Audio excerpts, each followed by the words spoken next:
wabarakatuh. Saya Lali Nandia. Saya sebagai moderator dari kelompok 9 akan menjelaskan sedikit tentang hubungan etis konsumen dan perusahaan. Materi yang pertama akan disampaikan saya sendiri, pengertian dan etika ekonomi. Etika ekonomi adalah perilaku ekonomi yang mempunyai norma-norma dalam ekonomi baik secara pribadi, institusi, serta dalam mengambil keputusan di bidang ekonomi, supaya dapat terwujudnya ekonomi yang jujur dan dapat melahirkan persaingan yang sehat dan dapat mendorong terbentuknya kerjasama untuk membantu perekonomian yang lebih maju.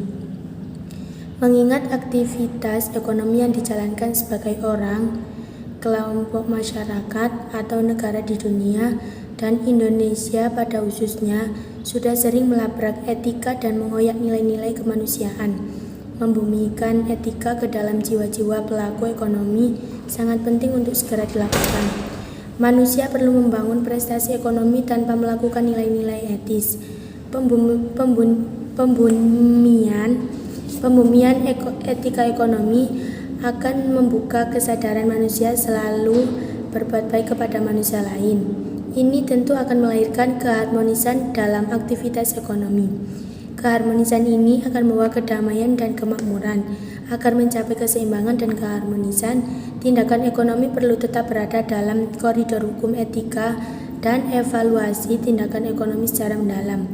Nilai-nilai etika akan membantu para pelaku ekonomi untuk tidak tertangkap ke dalam ideal gagasan atau pemikiran yang merusak kegiatan ekonomi. Spirit etika akan memotivasi para pelaku ekonomi menunaikan kewajibannya bagi sesama dan mencegah mereka dari metode, cara berpikir, praktik, perilaku yang tidak terhormat dan tidak adil serta menyakiti orang lain. Berikut penjelasan yang kedua akan disampaikan oleh Rindi Ica. Hubungan etika dengan ilmu komunikasi. Hubungan etika dengan ilmu komunikasi berdasarkan teori ekonomi perusahaan dalam suatu pasar bebas yang menggunakan sumber daya yang langka atau faktor produksi atau disebut tenaga kerja, bahan baku, dan modal dalam rangka menghasilkan barang dan jasa atau output. Permintaan atas barang dan jasa tersebut ditentukan oleh referensi konsumen secara individu untuk memilih di antara barang dan jasa yang tersedia dengan tujuan untuk memaksimalkan kepuasan dari referensinya yang disebut utility. Yang selanjutnya, perlindungan terhadap konsumen. Ada beberapa hak yang perlu diperhatikan dalam hubungan antara produsen dan konsumen. Yang pertama, hak atas keamanan. Banyak produk yang mengandung resiko tertentu untuk konsumen. Konsumen berhak atas produk yang aman, di mana produk tidak mengalami yang dinamakan cacat produksi, yang bahkan bisa membahayakan konsumen dalam menggunakan produk tersebut. Yang kedua, yaitu hak atas informasi. Konsumen berhak mengetahui segala informasi yang relevan atas produk yang dia gunakan, baik bahan baku produksinya, cara pemakaiannya, dan juga resiko atau efek samping yang bisa ditimbulkan dari menggunakan produk tersebut.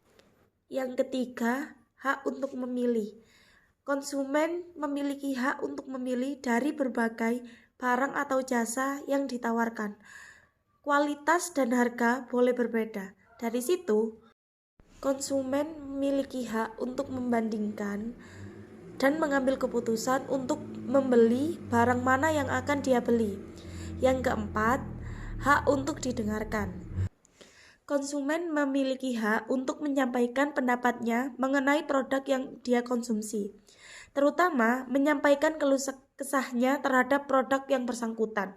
Yang kelima, hak lingkungan hidup. Melalui produk yang digunakannya, konsumen berhak tahu produk yang dia gunakan itu tidak berbahaya bagi lingkungan sekitarnya atau lebih dikenal dengan produk ramah lingkungan.